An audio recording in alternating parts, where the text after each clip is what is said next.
gold. Oh, please get him, Joe. Thank you. Alright, I'm live. Yeah. I'm I'm gonna deafen for a moment A. so I can do my outro. Yeah. All right. Yeah. Fire, there's a guy on A. Oh, there he's right here. Hi. Setting up my There chat on was my the guy you named. stream.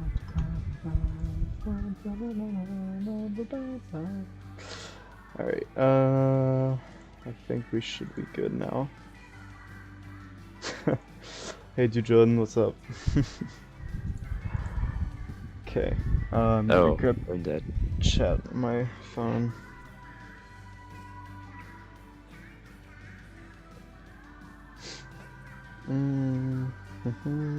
Into. What do you like, bumps, Joe? I'm decent. I love bombs. I was in Amiens pretty much all day, so with friends, so I had a bit of fun. That was nice. Okay. And Oh no. Yep, that was a 234. Fire. Yeah. If you could have the Panther 2 or the Tiger 2 105 back, what would you get? The Panther 2. Interesting.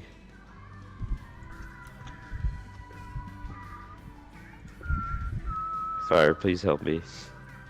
I'm in There's a tank, plane. Joe. There's a plane. Where's the plane coming from? He's behind me. Where are you? Oh, okay, there you are. Oh, that's M163, Joe. Where's he?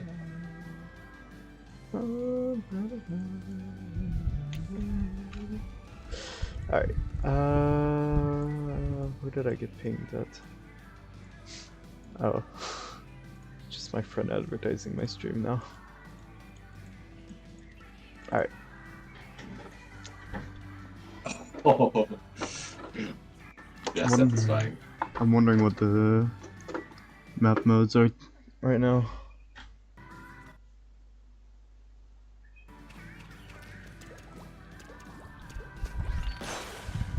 Alright. Let's see. Oh, tower control. Nice.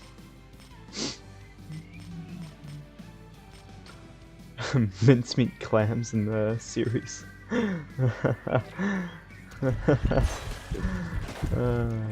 What do you put Blastcast and Joe in the title? because he doesn't do content anymore, and I want to attract Alice. I know that she'll join if I put Joe in the title. You know, clickbait, clickbait. Alice Wow, Spade. using my name for clout. I definitely am, Joe. Nah, I'm kidding. Hey, Fire, do you want to do anything about them capturing A, or are you just Yeah, gonna... don't worry, I'm gonna bomb A. Okay. Alright. I'm gonna delete A. Maybe I should ping Alice on the Discord as well. See if see if that works. Okay, I'm Maybe. back now. Welcome back, right? Hey, Joe Joe just- is using my name for clout. Yeah, Joe just discovered them using him for clout. Joe. What? Joe just discovered you're using him for clout. Yeah, yeah. My word. Oh, Super 1. I thought it was a GTA character. Fire, that's like the only thing on their team that I can kill. Why are you killing it? I thought it was a heavy.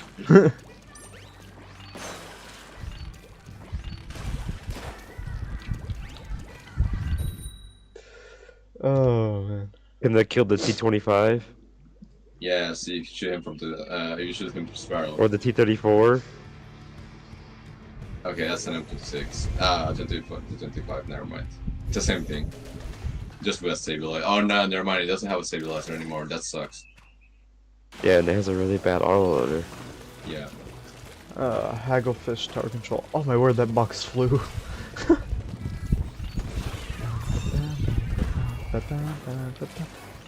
Chirpy chips. We love it. Joe, you're not doing your entire work. I'm not an entire. You're not doing your entire work, Joe. Here, P47, where do you think you're going? Oh, of course, the flaps break. Be careful, Joe, you're gonna get bombed. Ah. That was a Oh, ball he point. missed terribly. That was funny. Oh wait, no, that's a head. He hit it, not a ballpoint. Alright. Time to boot up the thing I prepared for the Blastcast Podcast. Oh yeah, that's right. We are supposed to Yeah, talk about yeah, we're important supposed matters. to talk about it. Yeah. That's right. Yeah. Yeah, but hang on, I also need to go use the bathroom. Yeah, no Yeah, worries. you're healthy. We have time. I just started Yeah. stream anyways, so like, Yeah, I also There's- need to get there's my literally- lasagna yeah, in- there's in, literally like no one 15 right now. minutes, so. Yeah, I'll be Oh, they're back. capturing A. Oh no, I didn't know that. Oh, coming back here. Joe, get to Why it did you not know immediately. that? Joe, get to A immediately. Joe, get to A immediately. Joe, you failed us. Says the guy in the plane. he doesn't fail me. I'm getting views because of him.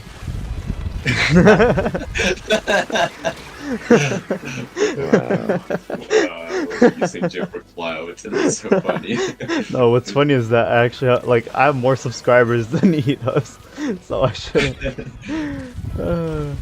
Just took a shower. Oh, good. Wait, you actually wash? What? I didn't know about. I didn't know that. That's crazy. Well, let me look up the lasagna before continuing with the game, Joe. Maybe I'll try doing my factor authentication again.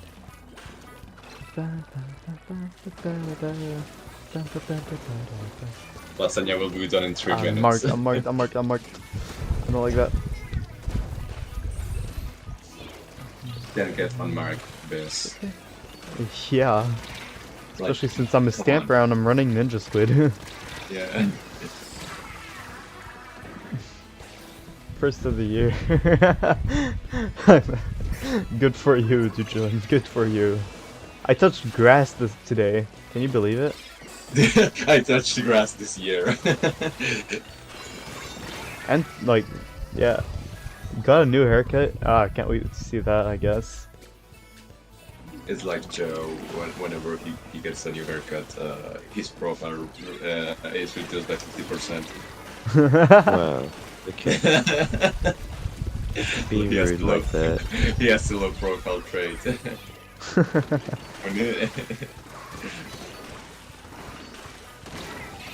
Bro.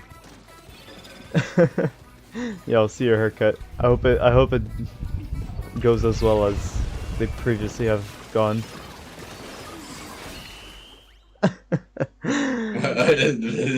Think this was a compliment.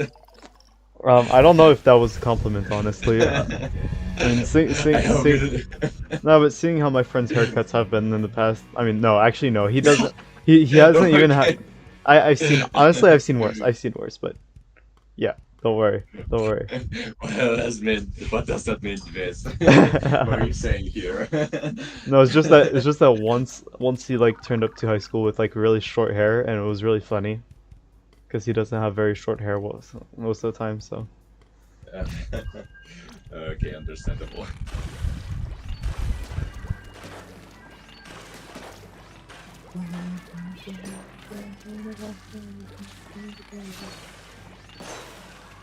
Way of the sword.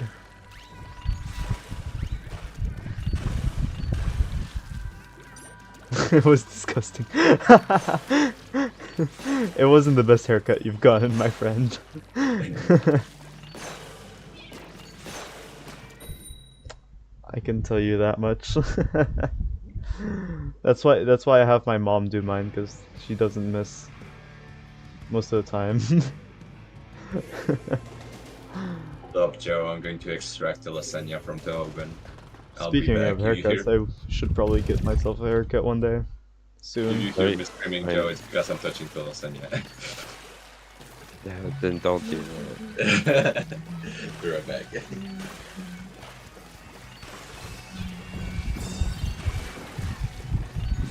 Oh man, I forgot that eel tail tower was a thing.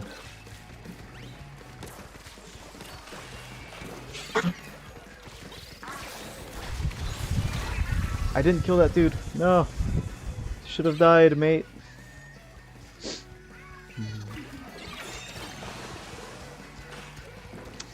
Alright, see you later, Jean. Thanks for dropping in. It was enjoyable seeing you.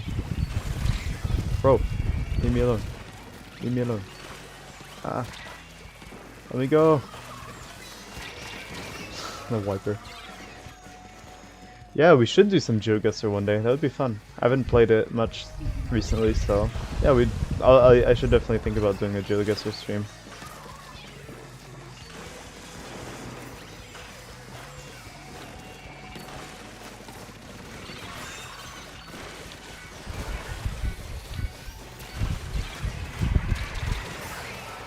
Oh man, yeah, we're definitely losing this. They're really good players, and I'm not playing very good.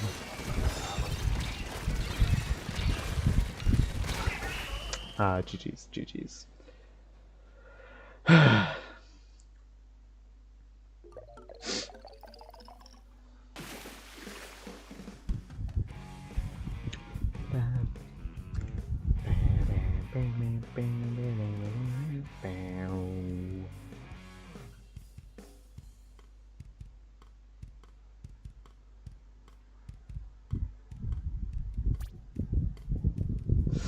Yeah, I didn't play very well in this game, unfortunately.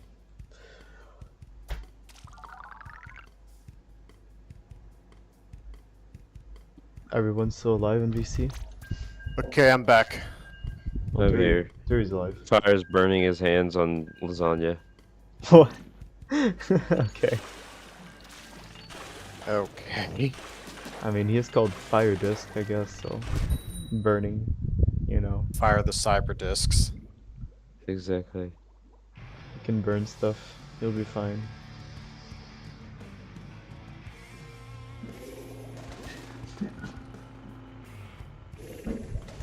Oh. Oh no. Eel tail again.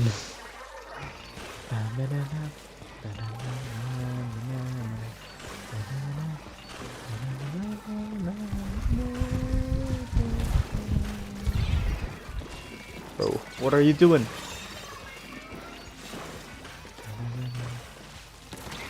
Oh, a nice squipper. I have successfully extracted the lasagna from the oven.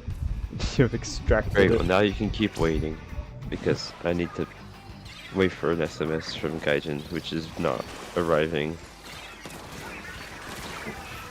Bro, Wait, that for what? squiffer is cracked. I'm waiting for a message from Gaijin so I can enable two-factor authentication, and it's not sending me a message. Do you really have to? Welcome to Yeah. two-factor authentication. I only have like another 2.5 minutes to wait. You can wait that long. You made me wait like 10 minutes when you went to go do whatever you did, okay? You I can was wait talking 2.5 about minutes. friends, okay, yeah, fair enough. I didn't think that would kill me. Too bad. Gaijin, wait, Ooh. what's the first topic we're supposed to talk about? I'll look at it in a sec. I mean, there are actually a few that we can talk about, and we don't have to cover them all today. Where are the people? how to get good at Splatoon while enjoying it, the problem with competitive content, how to manage improving at Splatoon and other things like school, how to not get bored of the game, hey, what gear should I use when testing out new weapons? Yeah, Cool. that. That's what I wanted to talk about. Okay, so how to get good at Splatoon while enjoying it, and that's the first one. Yeah, we can wait for Duri if you want. Yeah, we can wait for Duri. I'm right here. Oh, alright.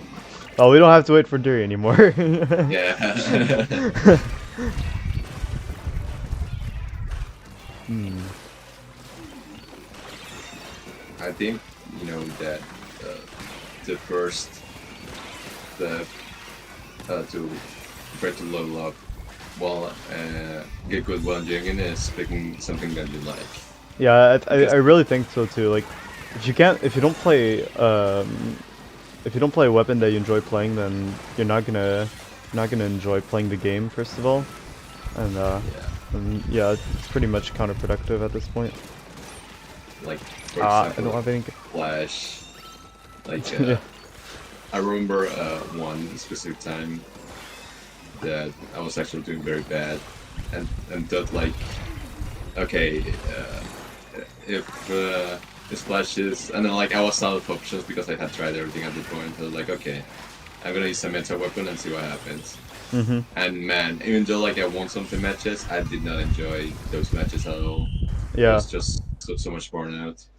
definitely. Yeah, I think that like meta weapons in general are pretty counterproductive for enjoying the game. Like, if you like, meta might get you wins, but if you don't like playing the weapon itself, then it's kind of just not like you're just gonna burn out even faster, and yeah, it's not gonna help much. But I do think also that like another way of not getting burnt out is just like not play Splatoon in a few weeks, just taking a long break from the game and come back to it later, and that I think that for me at least that helps the most. Like, there are some times where I just can't play Splatoon anymore because I've just burnt out of it and I'm just sick of playing the game, and like I just think that's for the best sometimes to just stop playing the game for a while and get back to it a bit later, or even if it's just a matter of a few days, you know, just like chill out with the game and go play something else for a few days and then come back, and it usually helps. It usually helps. I think And, one of the worst things that you can do that's gonna make it to where you don't enjoy your time is to put making yourself have an expectation of where you need to be, especially when it's imposed by other people. If you're being peer pressured into being, I have to be this certain skill at the game, you're gonna put so much pressure on yourself that you won't have any fun. Yeah, You're just gonna be there and you'll be like, oh, I have to reach this, or these people are gonna keep making fun of me, blah blah blah blah blah. It's just, don't worry about that. Just progress at your own pace, and then Yeah. just see where that gets you. Yeah, I think also that like sometimes you have expectations for certain roles in the game, where like everyone wants to be a slayer, right, and wants to get a lot of kills, whereas like there are other stuff that you need to do in the game to make a team work. Like, you need to have a backline and stuff, and like that doesn't always get kills, and it's normal. And people are, I feel like sometimes people are just too expecting to get kills just like this, and even if they're like a backline, to get top kills with like E-leader or something, whereas what they really need to do is just like not die and like be an anchor, you know, like, and yeah, give a bit of pressure if needed or whatever. And I think that definitely doesn't help when you have false expectations for what a role has to do. And that's definitely something that needs to be worked on in the community, I think, in general, is making sure that everyone understands that your goal is not necessarily to get all the kills of the game. I'm good, Citrus. How about you? And yeah. Yeah. I mean, same for like support kind of weapons. Like, support aren't meant to get kills; they're meant to help the people get kills, not you. Yeah. But everyone, it's like, Don't compare yourself to other people. yeah, definitely. Like, the only person you actually have to do better than is yourself. In the end, yeah, that's really all that matters. Is Yeah. getting better with your skill, personal skill, and not necessarily try and mimic someone else's skill or whatever. Yeah. You are your own person. You Yeah. were born with your own unique set of skills. And if those playstyle, skills too. just aren't compatible with the current meta, that's perfectly fine. If you're not comfortable conforming to the current meta, then don't. Yeah, play really whatever you want to play. I think that definitely helps, like, not get burnt out and stuff. Is just enjoy the game as it is, and not There's some get busy with all the meta players and what they recommend and whatever. Even if maybe they do have experience on like what weapons work best for them, but that's not true for everyone. Yeah. And also, if you don't want to play Anarchy, then don't play Anarchy. If you want to play Turf 4, play Turf 4. That's fine. If you want to play Salmon Run, play Salmon Run. Yep. Want to play Table Turf, play Table Turf. You know, play whatever makes it to where you have fun. Yeah. Not what other people pressure you into playing. Yeah. Same for like I know that's mainly like a lot of the big competitive scenes where they're constantly asking for X power and stuff, you know. But sometimes, like, I mean, I know that Joe, for example, you don't like playing X rank at all. No. And that doesn't mean you're bad at the game, you know. It just means you don't like playing X rank, and you find that the ranking system is stupid. And It is. that's perfectly fine. Like, I don't think that you should have to be able to compare your X rank power to or like play X rank to be able to go into the competitive scene. Because in the end, X rank is really just another solo queue, but like calculated differently. It's basically the same as Calculated Anarchy. stupidly. Yeah, it is. It's just the same as Anarchy. I've always but- said that even just normal Anarchy, that it doesn't, like, the ranking doesn't really show your game style. You can be really unlucky in your series, but be a good player and just not be able to advance. Yeah, And I mean, have normally a higher rank than what you are. You Yeah. just got unlucky, or you got unlucky teammates and opponents against you, and there's nothing you can do about that. And especially since the fact that you can't D-rank either, so sometimes somebody might be higher than what they are, and that's normal. It's not That their and fault the- either, because yeah, they can't that, D-rank. yeah, So. definitely. That, and even I know, for example, in Open, you'll find a lot of people from different rank. Like, for example, if you take an S plus lobby in Open, you'll get S ranks, you'll get S plus 50s, you'll get S plus 10s, and normal S plus, like S plus 0, you know? Whereas it's Yep. And you'll definitely, sometimes get A ranks too. Yeah, that can happen. yeah, whereas definitely not the same skill level. Like, between S plus No. 50 and S plus alone, there's not the same skill level at all. And Yeah. and that I think that really kind of kills Anarchy Open for me sometimes. It's just that you get matched up against people that are either way stronger or way weaker than you, and it's just really unfair and unbalanced when it kind of should be a bit more fair, since it is supposed to just be Anarchy, but a bit lower. Ça va, Anto. Et toi? But yeah. Yeah, and also a good way to up the fun factor is to avoid playing on your own. Find a friend to play with. Like, yeah, definitely. That's even true, if- yeah.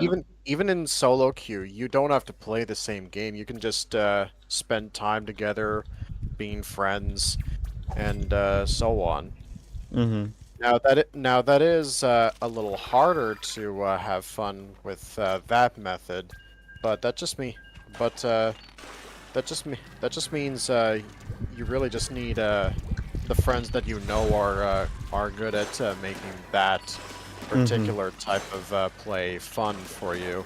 Yeah. But overall, literally with any game, not just Splatoon, it's usually just a better experience overall if you have friends to play with. Yeah. A very good agree. example of this, especially, is a game called Dread Hunger. The public lobbies are entirely dominated by Chinese people, so you cannot play a public game without running into a lobby that's almost entirely Chinese people speaking Mandarin, which most people won't understand otherwise Yeah. if they haven't understood it. So the game is loads of fun, but you need your own playgroup to enjoy it. Yeah, and If you don't want to get stuck in Chinese lobbies. yeah, I do definitely agree, and like it's really the case for Splatoon as well. I find that the most fun I've had in any games is playing multiplayer. Maybe like Splatoon or like Minecraft SMPs or whatever. Is just I have a lot of fun playing with people, with my friends, and that is just a huge part of me of playing. For me, is to be able to play with people that I enjoy playing with. Yep. So yeah, and Splatoon is really no different. Maybe like casually or competitively for that matter. I mean, for me, the best kind of competitive teams are teams where like people are friends with each other and they like know each other, and you can actually enjoy playing with them because you know how their character and how they'll act. You know. Yeah. And those usually A have the good best energy example. too. A good example of a competitive team that performs extremely well, but are also all friends is one of what is currently the world's top salmon run team, consisting of Brian and Marty and a couple other people. Like yeah. both Brian and Marty are YouTubers, and they are absurdly good at salmon run. But they mostly just play together. And it just works overall better, I think, for competitive if you know who you're playing with. Yeah. And speaking of competitive content, well, that was meant to be a segue. I didn't have any follow-up. Okay. I mean, it's a good segue into the other question of the problems with competitive content. Yeah. And for me, I think it's more competitive content promotes, especially since Splatoon 3 is a vastly more competitive game than Splatoon 2 is, in my opinion. Like the Splatoon 3 competitive scene blew up compared to Splatoon 2. Yeah. So I think the hardest thing about the competitive scene being this prominent in Splatoon 3 is the fact that a lot of people get unrealistic ideas that they're going to be the next top team, despite the fact that they might not be the best players or that they have an overinflated opinion of themselves. And Hi, egos Fern. the size of hot air balloons is pretty much. Welcome to the stream, Fern. Hey, Fern. And by doing that, they try and act like they're going to be the best at the game, and so it kind of goes along to the same problem of trying to pressure themselves too much into, I need to get better at the game because I want to be this amount of competitive team type thing. Yeah. So it kind of segues into that, to where since there's so many new competitive teams, they're just all thinking they have the same visions of grandeur that the next one has, and that's kind of the big problem for me with competitive content. Yeah. Yeah. But For me, when they hold on to that attitude, over time people start to realize that they are actually not fond of the person anymore, and so their declining reputation causes their ability as a content creator to crash, and they start and because of the pressure build up on themselves, well, let's just say they end up in bad places. Yeah, pretty much. I think that for me, the main problem that I have with competitive content is I find that it actually really limits the variety of Splatoon content that we see on YouTube. Diversity. Yeah. Where I feel like nowadays I only can find videos that are competitive related or that have some kind of competitive aspect to it, and no more like I don't know, like meme videos, like compilations or whatever. And I find that that's kind of sad because I really liked watching like Splatoon memes and whatever, you know, like GG Gab, Octoboy, and whatever. And I mean, I understand that like those creators have probably like moved on or are a bit too busy for their content nowadays, but like I just find it sad that that no one really took the style of content on again. And I mean, Jmoji kind of does. Jmoji kind of does, and that's probably the most meme content that we'd find. Probably, yeah. But like and that's not much. I mean, we don't have that many content creators that do that anymore. Yeah, that's true. That's kind of because of the environment is currently unfriendly towards it. Yeah. Like, the I whole mean- competitive mindset is snuffing out many of the other things that are fun about Splatoon. Mm-hmm. Fern Yeah. is saying that maybe competitive content is just a current mainstream subject that will eventually dry out. Or, yeah, It dry could. out. Yeah, probably. Kind of like Just the the lower Mr. Beast front plate, style Joe. content Yeah. that people are realizing they don't like anymore.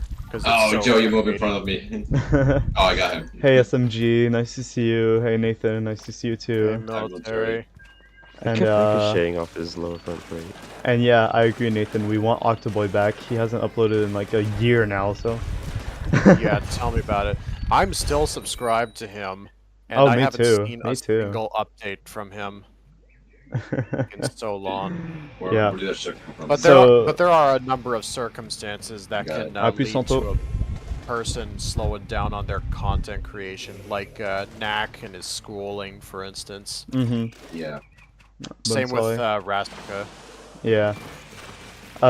So for the people in chat who are probably wondering what we're doing just doing a little kind of a podcast kind of thing where we're just talking about different subjects Yeah, related yeah. to Splatoon most of the time. And right now we're talking about how competitive content is influencing Problematic. and influencing. Thank you, SMG. That's nice. I appreciate it. And so yeah, we're talking about how it's a bit problematic right now, and that it's reducing a bit of all the creativity that was once there. Yeah. There are so many people saying that Splatoon, by nature, is a competitive game, and it does have some competitive aspect to it, but it doesn't have to be that way. Like, Yeah. a game is what you make it to be. Like, the product itself is created by the developers, but what the game is depends entirely on what the players choose to do with it. Yeah. Yeah. Fern is It's saying that he's on another site with something similar, but it's with like different type of content, and yeah, the subject just like gets way too mainstream, and it gets kind of boring. I think that's partly true with the competitive content as well. Yeah. And he's also asking, so if competitive content is problematic, how would you make it feel good and fresh? Like what would you change to it to make it feel a bit better, you know? Well, in my opinion, you see so many like small content creators purely making competitive content, despite the fact that they're not winning, they're not, I don't have a problem with that, but the fact that you're trying to advertise it like you're the best person is kind of obnoxious and just makes it to where It's you definitely don't want to obnoxious. watch competitive content anymore. Yeah, it definitely is obnoxious. Because they refuse to accept the reality that they're not the best team, even though they're making content. They're like, oh, I'm a content creator, you should know who I am, despite the fact that they have 20 subscribers. Yeah. And so, if you just make content for the fun of it and not for, I want to be the next getting great, wrecked. big For the competitive for the YouTuber, purpose then of gaining clout. exactly.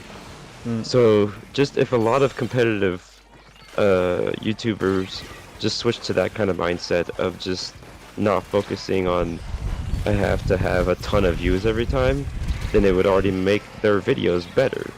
Yeah, I agree. Yeah. The clout hunger is basically one of the main reasons that Mr. Beast style content is falling out. People are realizing they don't like that anymore. Exactly. Is he really falling off though? I haven't really. Mr. Beast himself, I don't know.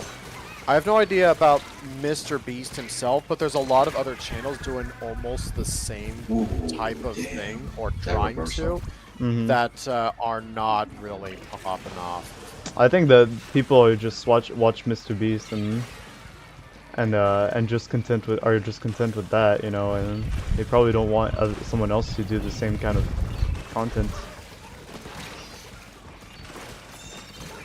Although, Yeah, if you guys want my opinion, competitive environment to the competitive player. Thanks, Nathan. What did you say? if you want my opinion, YouTube content has gotten really lazy as of late. You watch a short on a specific topic, like, I've been watching I get like a lot of War Thunder shorts. And I kid you not, there's about 8 or 9 channels who have the exact same thing. The exact same format of the videos, the exact same music, and the exact same everything. It's basically just copy-paste one of another. And that's one of the reasons why YouTube content is just progressively getting worse, because nobody's original. They see a formula that works, and they just copy it. And that's kind of what's happened to Splatoon as well. Yeah, People I don't kinda want agree to with figure that. out new and funny ways to do. They see a formula that works, and they copy it, hoping that they'll also become incredibly popular. And so not just in Splatoon, but also just a regular YouTube content, that's a huge problem right now. Which is why a lot of people that think that they're going to be the next big YouTuber are failing, because they see this one guy who gets millions of views on this video, and they do the exact same copy-paste, flooding the YouTube with just a ton of just poorly made videos of copy-paste. Yeah. And Splatoon is kind of the same. You see a lot of the exact same content over and over and over again, with nobody making anything original, just copying what the last formula was that worked, that they saw on their YouTube feed. Yeah. Yeah, I think that it definitely doesn't help, like, that we have a lot of players that are just, I mean, in my opinion, a lot of competitive YouTubers that I watch, a lot of them just like copy the format that they would see in like a Pro Char video or like a Dude video, and they just copy that format without making it really original or interesting. And that's I mean, that's kind of sad. You'd think that people would like to see something else, but that also means that people are just content with whatever is thrown at them. And I mean, I'm kind of getting sick of all the competitive content and stuff. I do enjoy like people who do like advice on how to play the game or whatever, or like give you tips and tricks, and I think that that's pretty fun. But I do have to admit that a lot of those videos just like they just say the same thing a lot, and it gets tiring. Yeah. There's a channel I am currently subscribed to right now that's named in Japanese characters. They post shorts all the time with different tips. I've seen that. Yeah, and it's a different niche tip every time, but it's often been something that I don't think about so often myself. Are you talking about the player that? mains undercover Brella. Like, they are a very high-level X-rank player, but they main things like undercover and it's really interesting. and recycled Brella. And I watch their content because they legitimately do teach me something new sometimes. Is it that one Japanese YouTube channel? That doesn't say anything at all in the shorts, and just shows the thing they are talking about. Yeah, but like at, it's like the first second. Yes, that's the one. Yeah, doesn't it have like Japanese on the video and whatever? Yes, it does. Yeah. I've seen those before. They're really fun to watch. Yeah. And really interesting. Yeah, sorry chat. Like, I'll keep up with the messages a bit later. Just give me a second here. Yeah. Let me There was, die. We'll like talk about it. There was like something on Grindwater that they showed not too long ago, where there's near the spawn point there's like a downward curved roof that I didn't even know existed. That if you land on it while triggering a super jump. Oh yeah, you can super jump off of it. Off of it before you slide off of it, and it is such a neat trick. trick to know about. It really I've never is. actually tried it myself, but I do, like, if I get the chance, I do want to practice it, because that is a nice trick to have in one's bag of tricks. Yeah. Nathan is saying that for the competitive content that a lot of things that you'd see in the American scene are just copy pasted in like other languages and like the French scene and whatever. And I mean I have to agree with that too. Is that we have a lot of I mean I think that that's just YouTube in general, but other languages and communities tend to copy a lot of what Americans or the Anglo-Saxon community does, and yeah.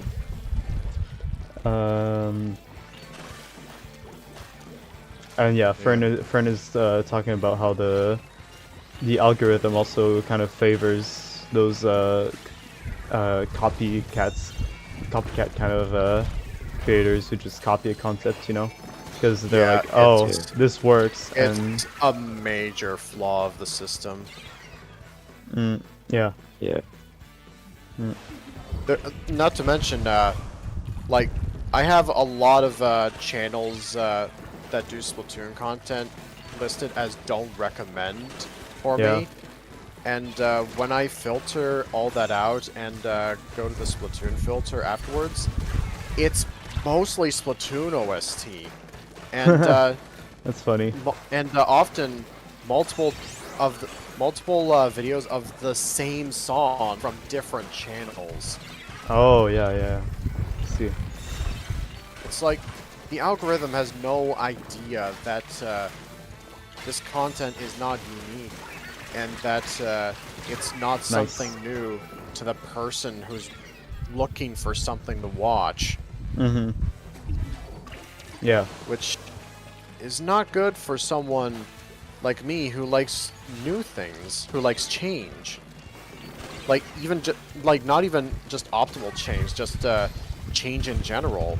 Yeah, I do really like change as well, like being able to watch different types of content and enjoying them. I enjoy watching more different types of content than just than just like 50 YouTubers talking about the same thing, you know. Yeah. I think the problem though is that monotony is not a good thing in any kind of system. Especially in like a Splatoon, because Splatoon is such a game that is like it's such a chaotic game that has so many different playstyles and ways to enjoy the game that you'd expect different content to actually work, and yet not really when you put in practice.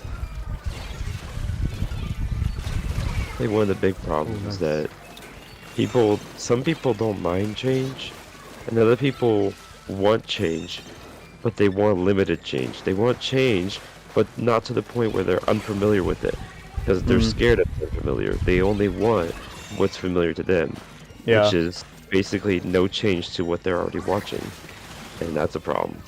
Yeah, that's true.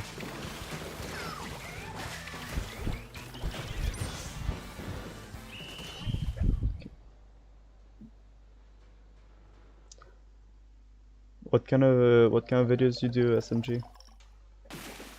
He does stop motion. Oh, okay. Oh, nice. Yeah, like I mean, everything. Like I also would like to see different styles of video, like different editing styles of video. I mean, a lot. I feel like a lot that we see right now is either very much scripted or like stream VODs, which is like the stream VODs I think is probably some of the most entertaining stuff we have out there, because it's not scripted exactly. Like it may be a bit chaotic, but I think that it gives off a more natural vibe to all the different discussions or gameplay and whatever.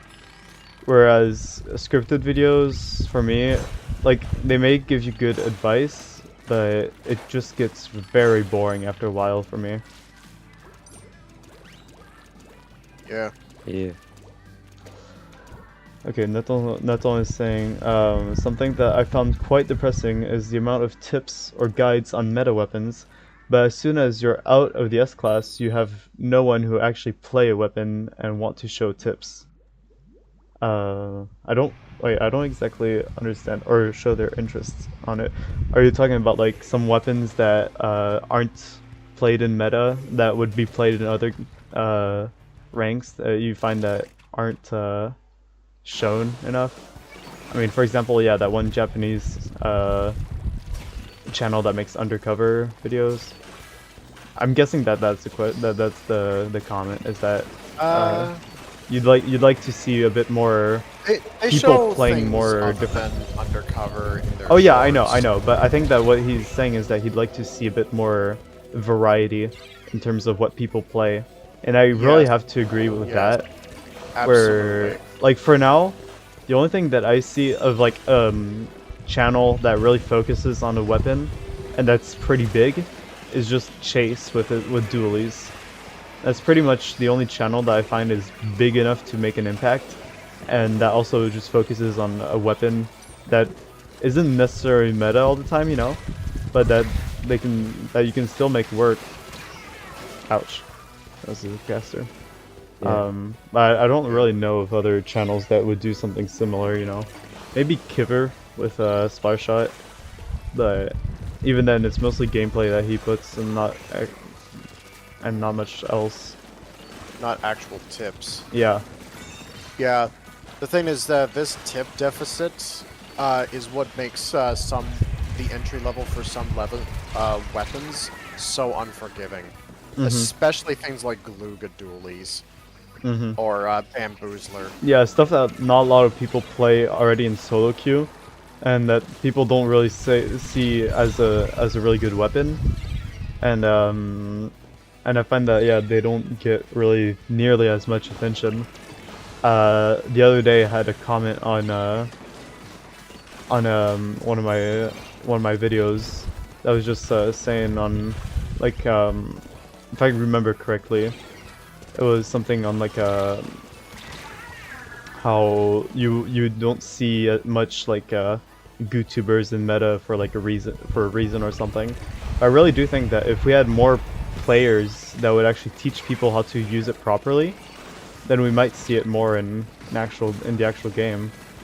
Yeah, the problem is not the strength of the weapon, it's that people are unwilling to experiment with it. Yeah, exactly. They don't want to try something else than what they're familiar with. Yeah. Like, any weapon can be strong in the hands of a decent enough player. Yeah, definitely. Despite how strong it can be. But if a player is not willing to experiment, then obviously the weapon is not going to appear. Like, so really, in order to make an impact on the meta and bring a weapon to the meta, you gotta pioneer right now. Pretty much, Like, yeah. And pioneering is hard. Yep. And I think that that's kind of what I might try to do with like Splatanas.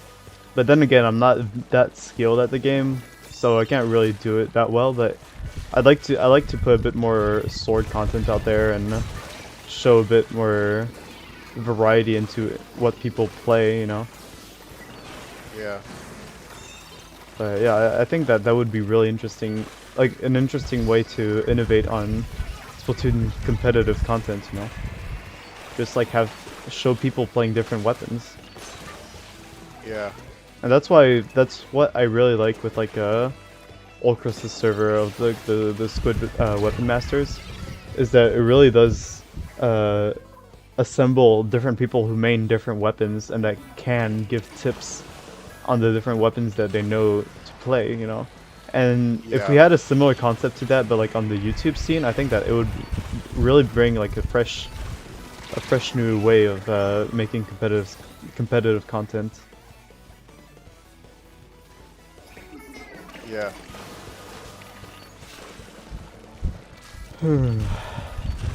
So who left earlier though? That was good. Oh, it was Joe. Yeah. Yeah. Ah, okay. Man, now I need to get his name out of the title. I can't milk him anymore. You can't use it anymore, yeah. I can't milk him. Yeah. Oh. Yeah, you said he might be back later. Okay, I did not hear him. No, he didn't say it. He just wrote it. Okay.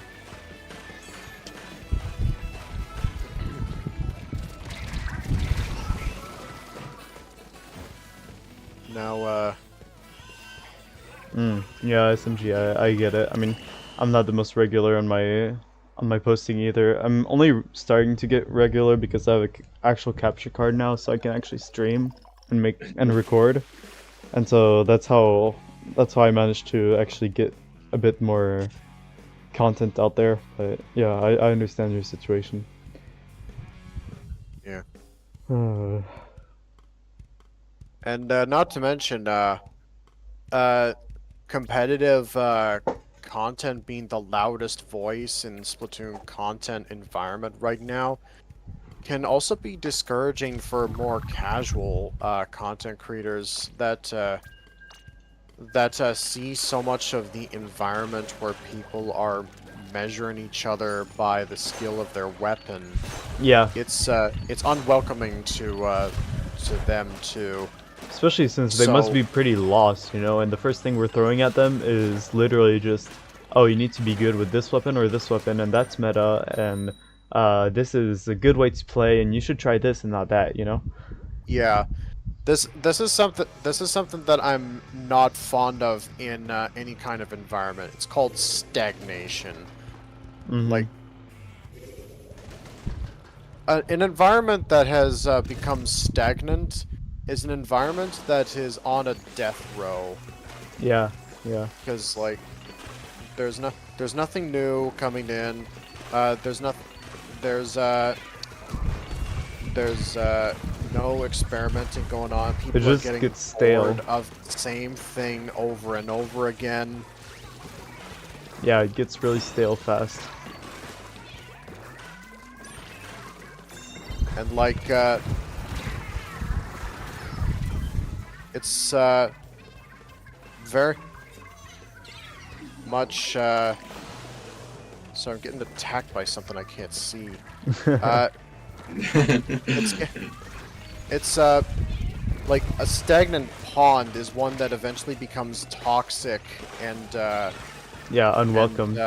unwelcome. And eventually, I think that it could just kill a community, you know? Yeah.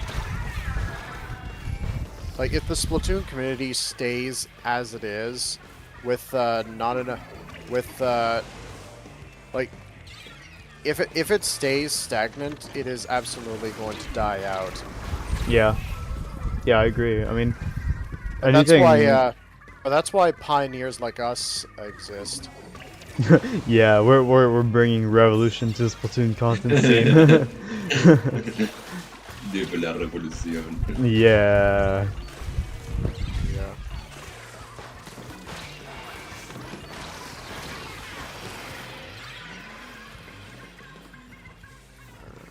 Yeah, Fern says that he thinks that sadly the competitive content gets the obnoxious and louder voice, while the others are just not being listened to.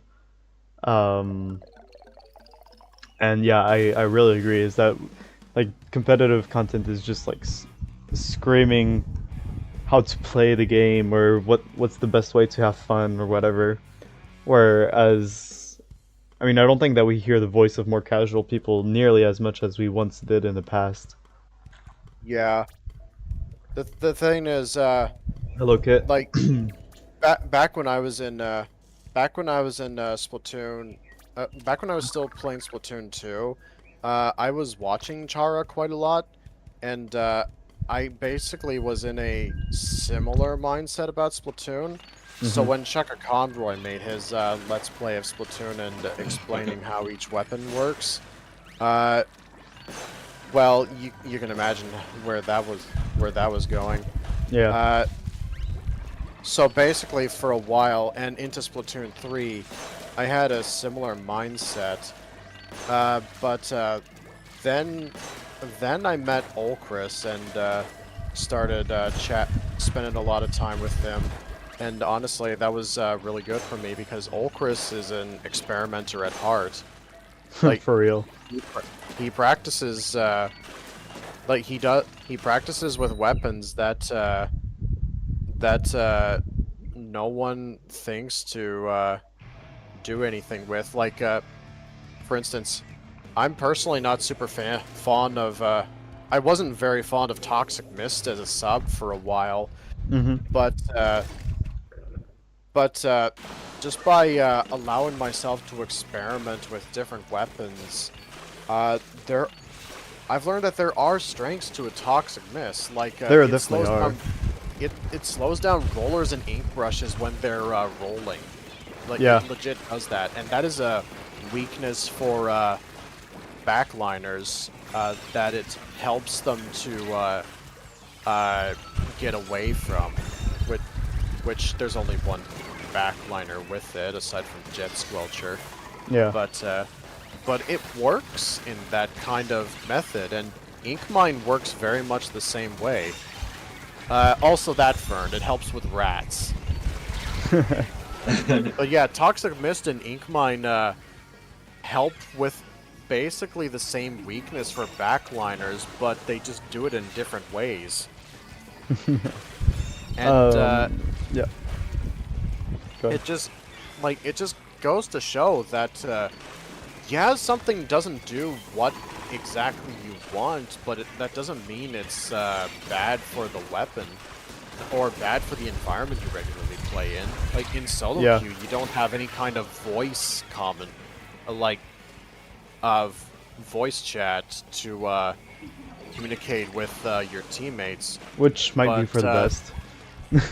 Yeah. Yeah, honestly, yeah. Yeah, honestly, probably for the best, especially now.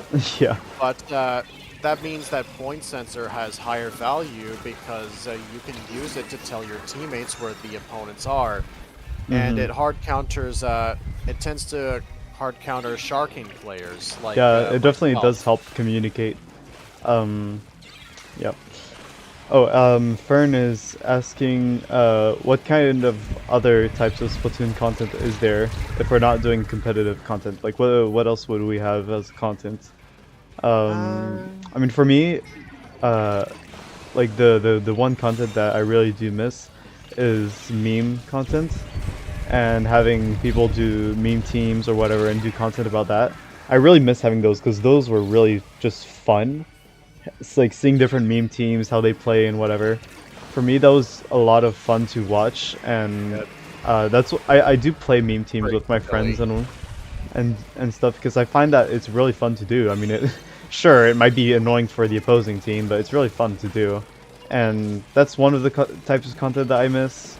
There are also other types of contents like Yeah, I don't know, I can name like I can name one time we did a meme team that was really hilarious when we did the E-liter one. E-liter on Mahi Mahi. Yeah, that was really funny. And and I kept saying, "This is so stupid. Why is it working?" Because it was so stupid, but it was working. Yeah, it was working. Yeah. Another type of content, for example, would be like people who make like fan OSTs or whatever. We don't. I mean, I know that we do see their videos, but they're not nearly as mainstream as competitive content ever is. You know. Yeah.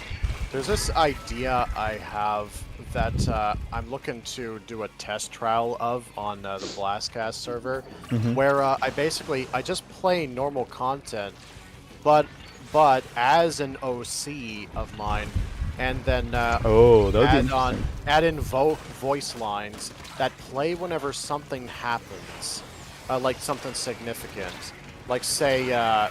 For example, sort of like TF2 domination lines.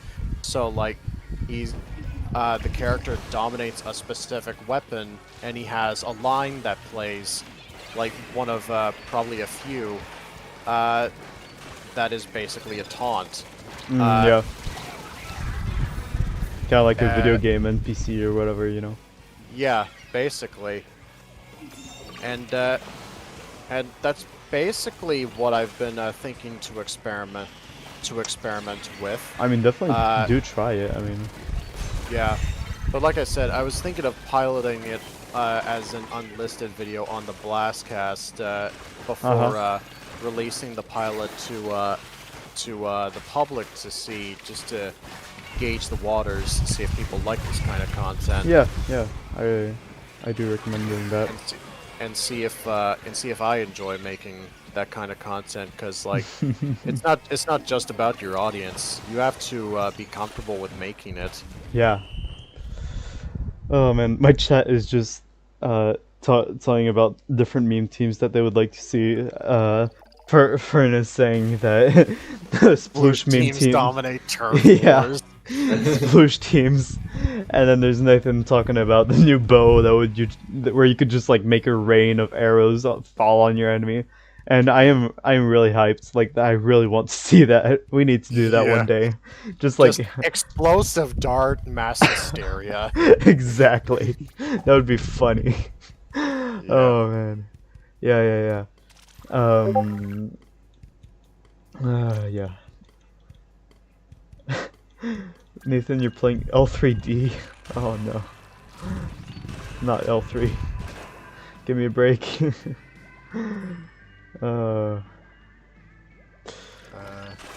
think I need to switch games. I think my Minecraft is slowing down my computer.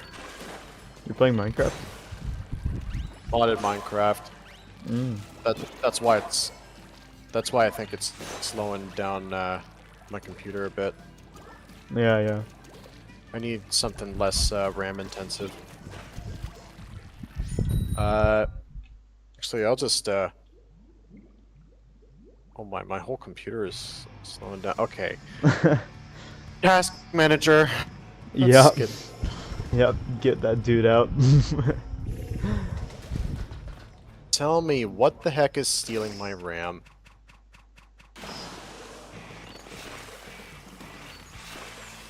Let's see.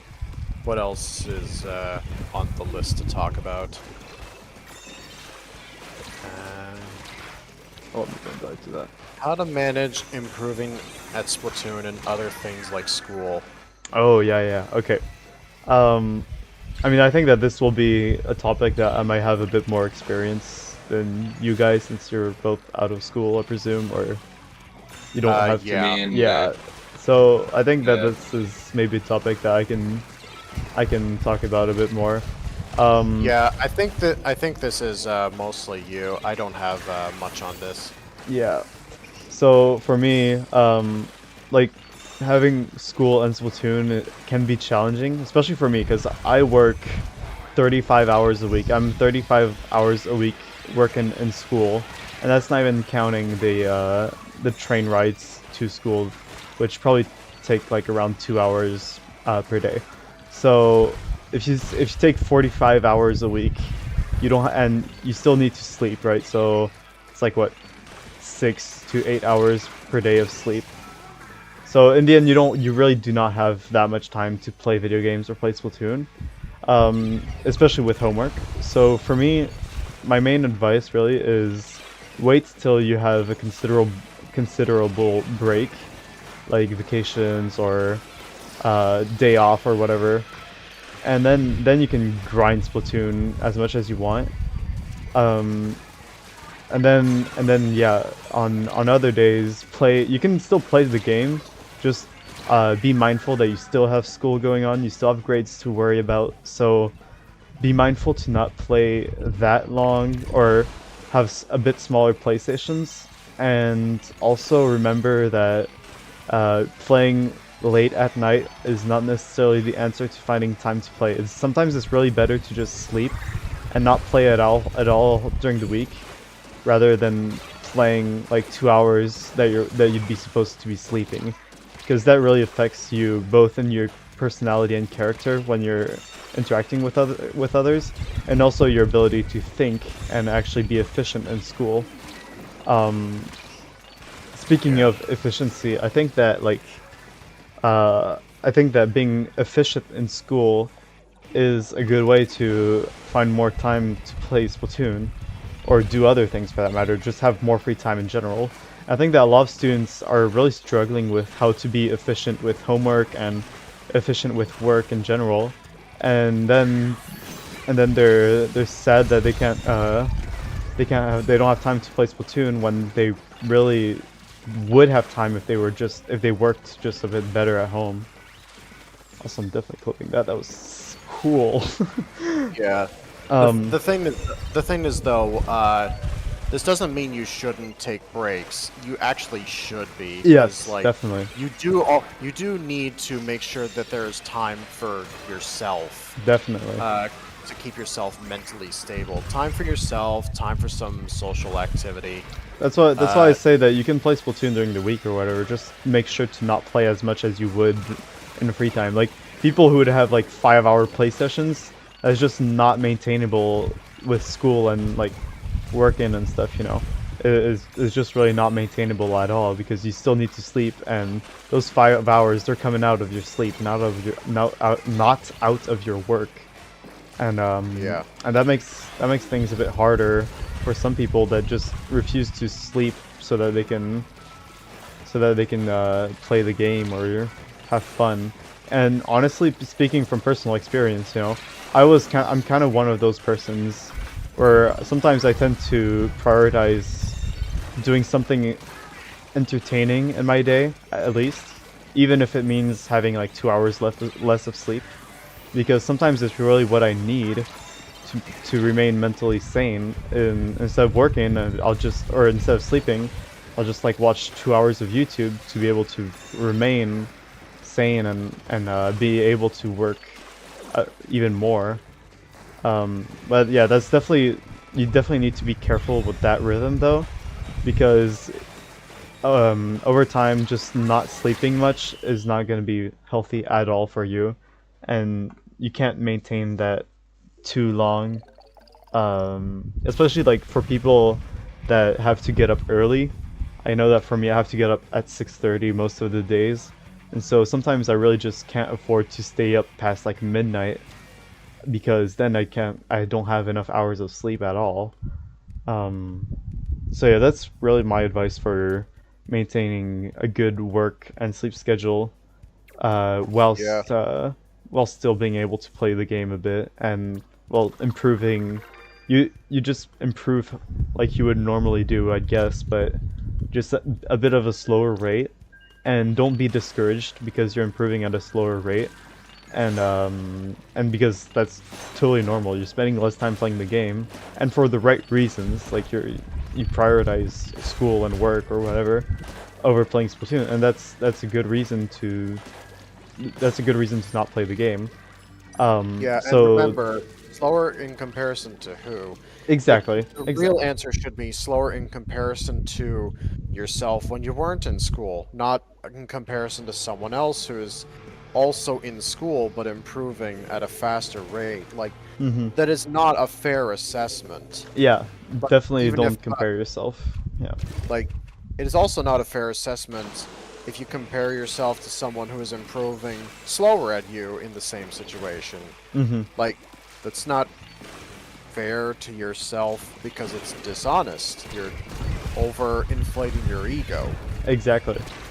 Yeah, you're saying that like you can progress faster than someone else on the same level as you, when I mean that's just because another person maybe doesn't have the same skills as you would, and yeah, that's a bad thing to do, both for yourself and for the other person, because especially if you're telling the other person that you're improving faster than they are, then that ruins their mentality, and it gives you a false one for yourself, where you think that you're improving fast when really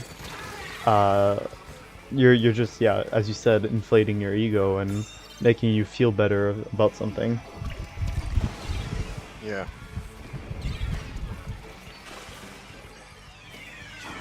So really, allow yourself time for yourself. Do prioritize getting your work done, but make sure that there's at least some time for yourself to keep yourself stable. Yeah. Make sure you have a healthy sleep schedule. If you find yourself waking up really early, then try going to sleep earlier. A bit earlier too, yeah, definitely. Same thing the other way around. No. and allow yourself some time for social activity because It's because your important. friends help, because your friends can help keep you stable as well. Yeah, they definitely can. Most of my friends are the reason I'm still stable to this day is just because I have someone that I can look up to that I know that I'll be happy to see and happy to be with, and that really helps me like get out there in the morning. Some days, like there are some days where you just have no motivation at all, and that's totally normal. It happens to the best. And yeah, Yeah. friends are important in that case to remain stable, have something to look forward to in your day. Yeah, and it has to be friends that you know you can spend time with. Yeah, and that you I have a can lot of depend on friends as well. thanks to my connections in the church, but I'm not really able to spend much time with them. So there are some few friends I have that are in my church that I can spend time with, and those are the ones that I'm best friends with. And then there's also my friends from outside the church, like Viz, Joe, and Fire. Mm-hmm. Like, I'm able to regularly spend time with them too, and I always look forward to our time playing together. Yeah, or 'Cause, at least like in VC or whatever, you know. yeah, and my time spent with them has basically been helping me to practice being a better person than I already am. Mm-hmm. Yeah, it does help, especially when those friends can give you advice on what they think on what they think you should change or get better at. Because you can't better yourself without any feedback, you know. Yeah. But yeah.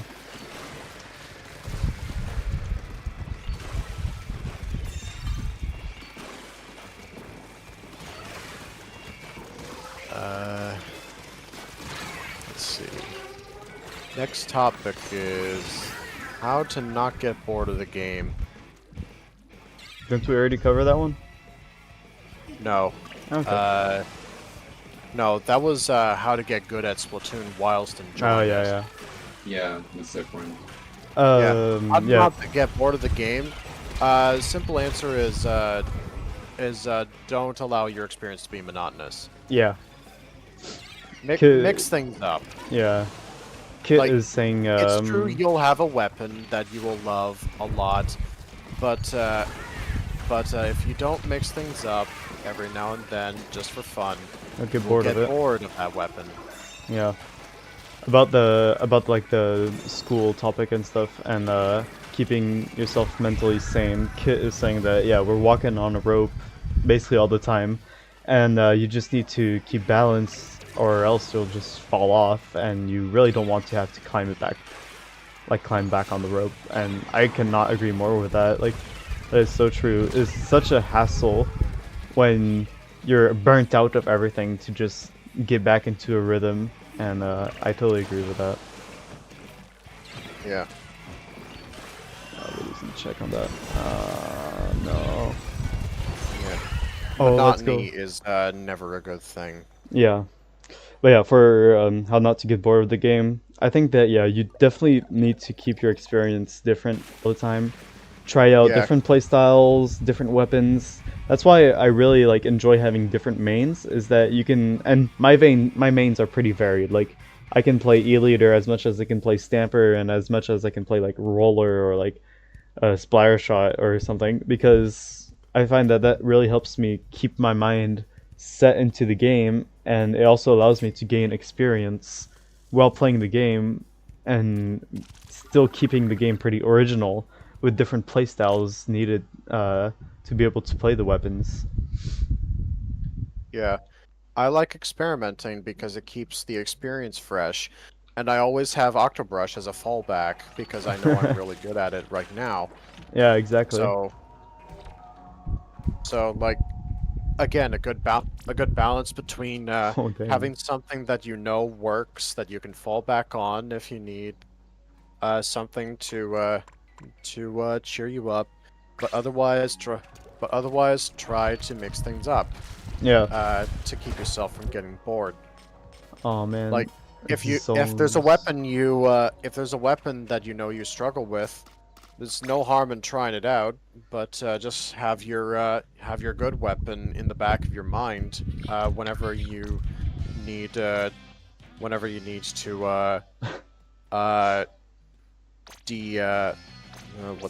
de-tilt, Yeah. like Yeah. untilt. Yeah.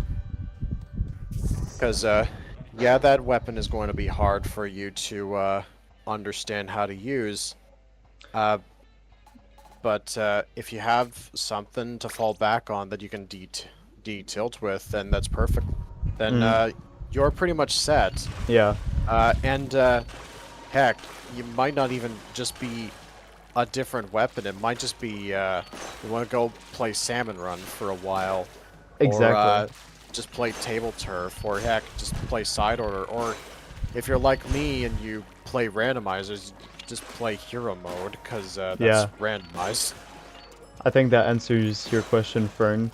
He was asking, so if you really don't have a different set of weapon, like if you really only have fun with only one weapon, you know, how can you start experimenting other things? And I think that like having like Side Order or Hero Mode or Salmon Run is a good way of starting to experiment with a weapon that you're not necessarily comfortable with and you don't want to bring into ranked or anarchy yet. And I think that that's a solid way of starting out with a weapon and testing it out on grounds that are unfamiliar. Another way of starting out on a weapon for me is playing turf with it.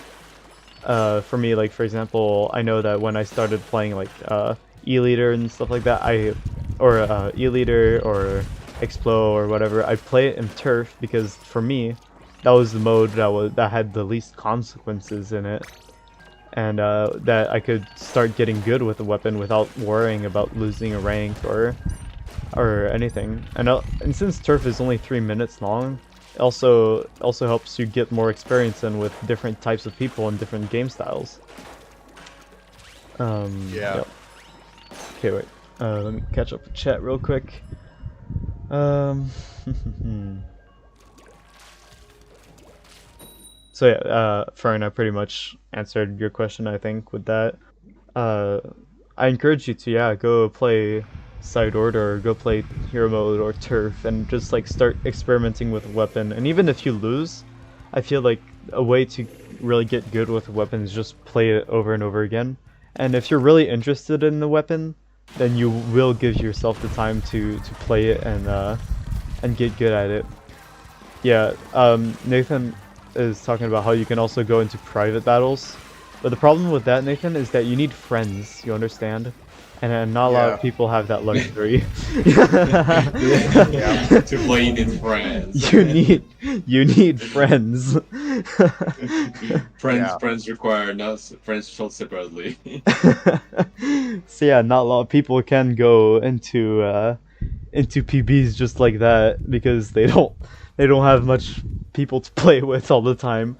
Or even like in my case, for example, I can't play Splatoon with you guys all the time, like people on the Blastcast and whatever, because our time zones are different, and just that kind of ruins the part where we get to all play together whenever we want to, because time zones are different and we have to organize ourselves if we want to do like a recording session together or like play together or whatever. And yeah, time zones can just really be just like a kick in the face for you to have to adapt to them. Yeah. So yeah, I think those are probably the best ways that you can really improve at a weapon is just experiment with it. And like, first of all, if you play weapon, that means that you have to have at least some kind of interest in it. You know, you can't just play it for the sake of seeing someone else playing it or whatever. You need to be interested in the weapon and actually want to play it for it to work. Because, like, for example, if I started playing Tent right now, but I really did not enjoy playing Tent, well, I wouldn't really find interest in getting good with it, and I'd probably just let go of trying to get good with it after a few battles because, well, I'm sick of the weapon and I don't enjoy playing it. Yeah. It's why one of my goals with PvP is only to 3-star weapons, like all the weapons in the game, not to 4-star or 5-star, because that is an enormous time sink. And I don't even know if I enjoy the weapons I'm playing or not. Yeah. Like, I know there's plenty of weapons I don't enjoy, and I mean, even 3 stars and, can be such a hassle sometimes. yeah.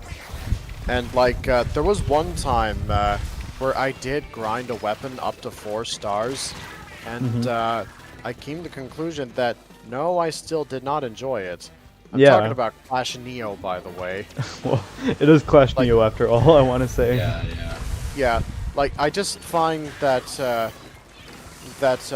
while I do admire that Fern can make curling bombs work so well, I do find that it is a bit of a struggle to use them for combat like he does. And I just can't get past the super chumps.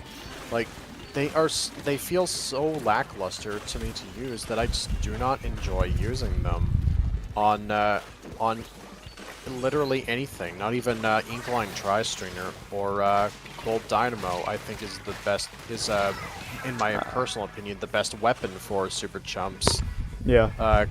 Because it's just the best main. Because it's just like the best main weapon for out of the choices. That's just my opinion. But like again, I just don't enjoy super chumps.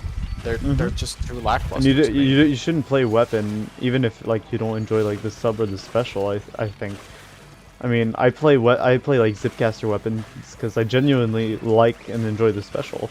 Like, sure, it's not the best special in the game, but for me, it's a fun special that I can actually have fun getting kills with it. And that makes me play most weapons that do have Zipcaster, like Squiffer or Carbon, because, well, for me, those weapons I find are interesting to get kills with. Yeah, it's the same reason I love using Inkmine weapons, because, like, I'm really good at being obnoxious with Inkmines, and I have a blast with it whenever I get kills. Yeah. Also, SMG, I totally encourage you to go play Sloshers if you think that you'd enjoy playing them. Like, honestly, like, if you really think that you'd like playing with Sloshers, then just go for it. Like, pick one of them up that you think you'd like playing with and play it. Like, I can only encourage you to do so, and it'll bring just more diversity to the game. So yeah, definitely go for it, man. And Kit, yeah, we can definitely do Craftoon sometime soon, I guess. I don't have a server prepped up with it, but like if you want to do that, maybe yeah, we could do it. Oh, Fire joined. Minecraft. Yeah, Yeah, the Minecraft Splatoon mod. Yeah, Splatcraft. Well, there's also another one called Craftoon, but yeah, Wait, it's is there? essentially Okay, yeah. I'm gonna look this up. There are 2 mods I think out there.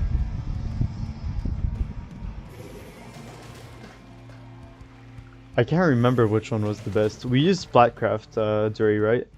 Yeah, we use yeah, Splatcraft. was. Yeah. Craftoon was pretty decent too, but I think Craftoon was a bit lighter.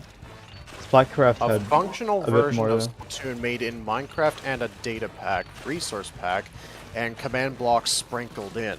It supports up to 12 players, 8 is recommended, and is server compatible, although only one match can run at a time. Yeah, so Craftoon This- is more of a data pack than mod, I think. Yeah, however, this map does require Optifine. Without it, the resource pack will not work. Yeah. Yeah, Splatcraft is a mod, and I found it to work pretty decently. Not that Craftoon was bad at all, but Splatcraft was a bit more developed, I think. Yeah.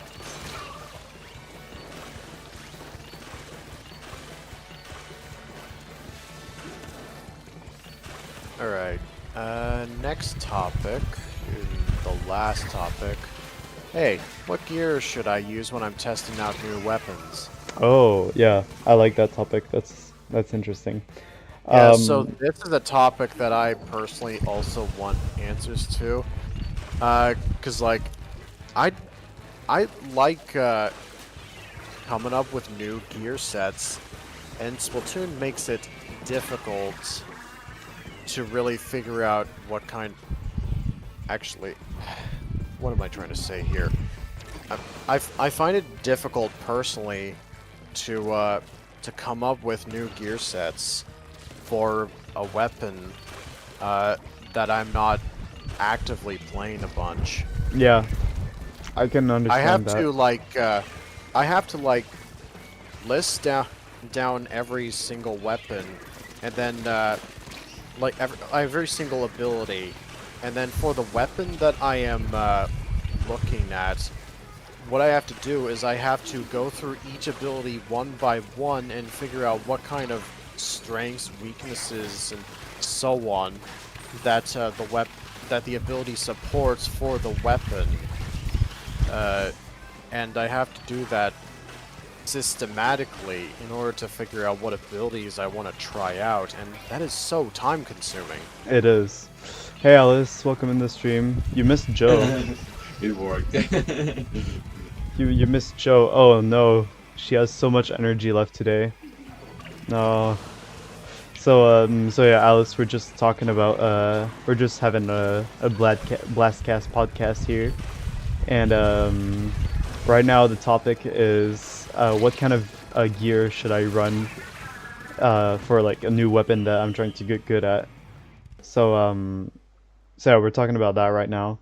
And honestly, for me, I think that gear decomposes mainly into three categories, which would be probably like Slayer, support, and backline. And at least for me, like Slayers, I put way more into like mobility, either that or stealth. So either mobility or stealth, like swim speed or ninja squid or whatever. And I think that for most weapons, for most Slayer weapons and frontline weapons, those abilities tend to work more than others. And then for like support class weapons, like you'd have like Squiffer or let me think, Squiffer, probably, well, the other Squiffer as well, probably Gootuber as well, and weapons that, or like Unzap, that can output a great deal of specials, or at least be beneficial to your team. For me, I recommend like all the abilities that would actually, yeah, maximize special output, or at least help your team in a significant way. And I think that specials is probably the best way to help your team. And so for me, like for example, on most support weapons that I'll play, I'll tend to run like special power up or special charge up, and abilities like that that'll help me help my team in a significant way through my specials or through my abilities like that.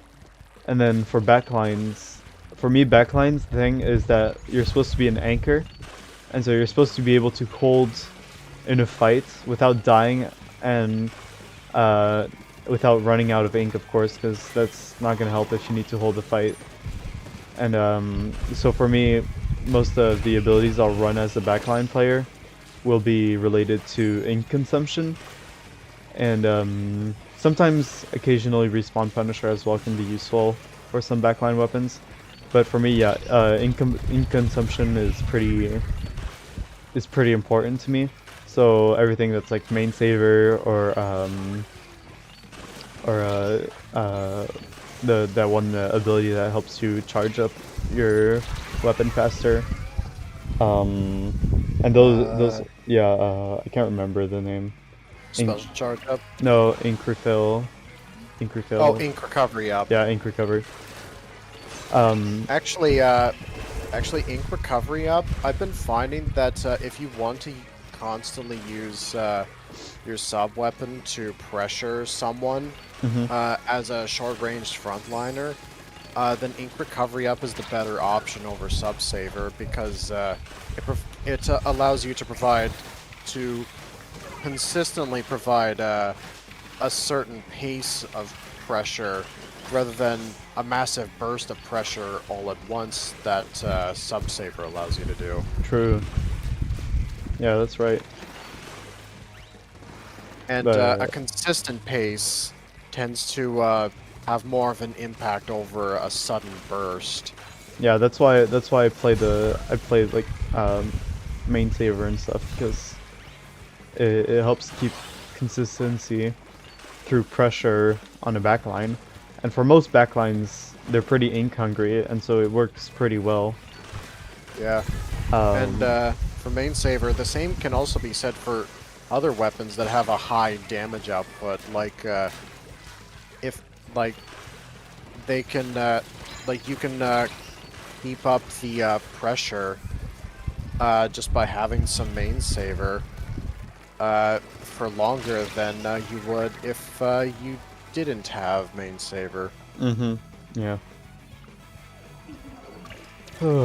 Now, it is true that last-ditch effort exists, but that ability only applies under certain conditions. Yeah, and it won't last you the whole game, which on the backline, well, you kind of need to maintain a pressure the whole game for it to work the best possible, you know, so... Yeah. So, yeah. But yeah, that's my advice on how to get, like, how to start gear building. Is, yeah, decompose the weapon and evaluate how it plays. Like, you know that Splash plays fast, so run some swim speed, and or like that Explode plays way slower and consumes a lot of ink, so like play Ink Saver or like Main Saver, and yeah, decompose the weapons based on its qualities, and then you need to like choose the abilities that would best that would best reduce the reduce the what the weapon fails at. Okay, wait. Yeah. Or what helps it enhance its strengths. Wait. Just want to ask how defense. Wait, what? How defense? Oh, Up? sub-defense up. Oh, sub defense. Yeah. So how sub-defense up works is it reduces the damage from Bombs. splash damage, and also the duration of cracking subs. Yeah. Like for example, like Toxic Mist or whatever, or like Sensor. Actually, let me take a look. So yeah, that's how sub defense up. I actually, for sub defense, I recommend getting at least a sub of it on your gear, because it does help in a considerable number of options of situations. Yeah, And sub defense up it's- is what one would call a utility sub. Yeah. So you typically have like one or two of it Yeah. on your gear, alongside quick super jump and Intensify maybe. intensify, sub saver, or no, not sub saver, special saver, and ink resistance. Yeah. Yeah, it's not necessarily the most useful sub weapon to rack up, but it can really be useful in some situations, Sub especially weapon. playing with a kind of a more all-around playstyle, where it can really save you some trouble. Let's see. Yeah, it's just splash damage and marking time from things like point sensor, angle shooter, and ink mine. Those are the only things that sub defense affects. Mhm. It doesn't do anything against Toxic Mist. Oh really? Interesting. That would be interesting as a buff to the ability. Especially seeing how there are a lot more subs like Mist and whatnot. Yeah.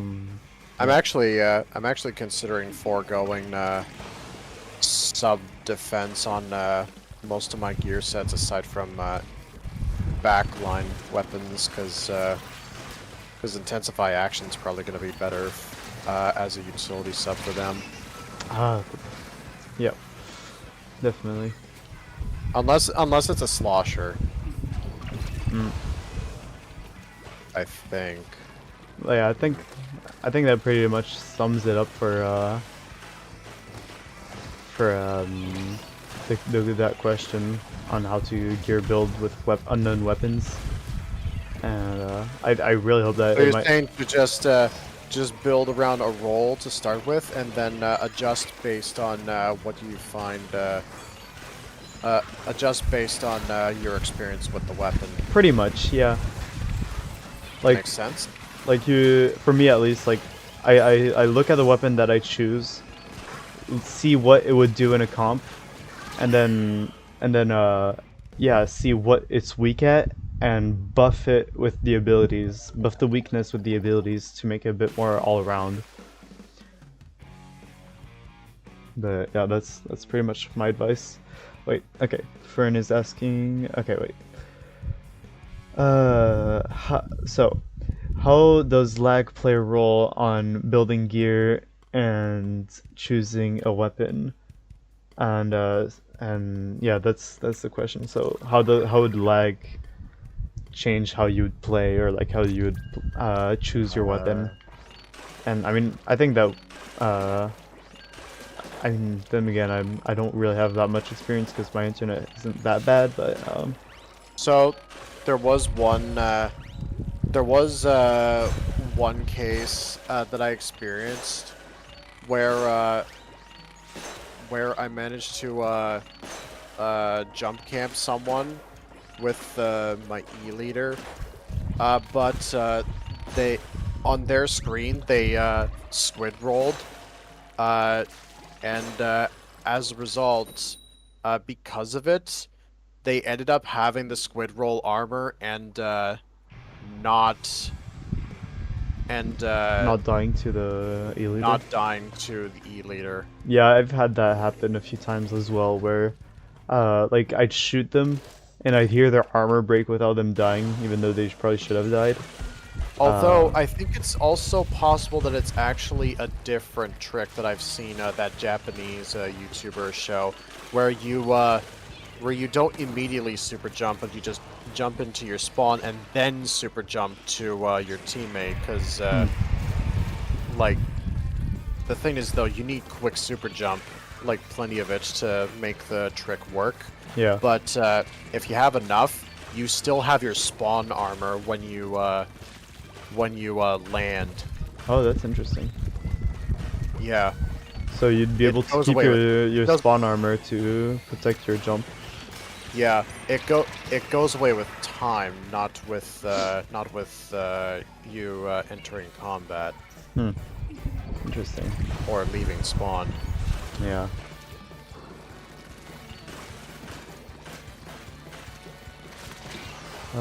Anyways, I think that I'm probably gonna end stream pretty soon. Yeah. Probably gonna finish up this battle and then stream. But yeah, it was When is definitely next time, whenever the heck that is, because we are not planning these in advance. at all. I think Yeah. I sent the message like 2 days ago asking people to if they wanted to join the podcast. So yeah, we definitely did not plan this very well at all. I just zipped through.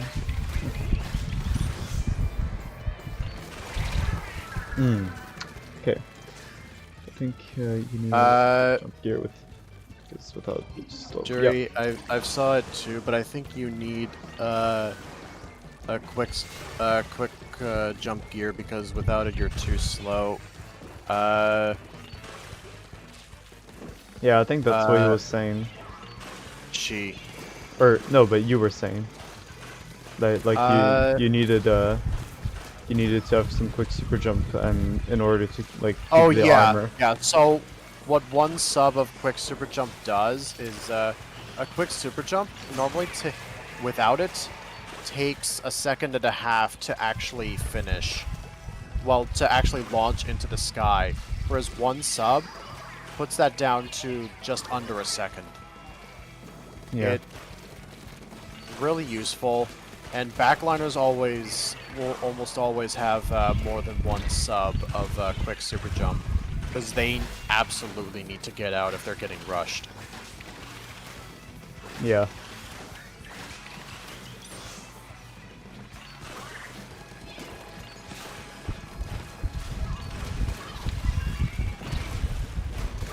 Nice. Double kill before the end. Alright. Well, with this, I think that I can end stream. And thank you so much, guys, for joining in and interacting in chat, even though I wasn't necessarily able to read all of it or answer all the questions. But thank you guys so much for joining in, and we hope that you really enjoyed the stream and a bit of a new concept too. This And was a blast of a podcast. it really was.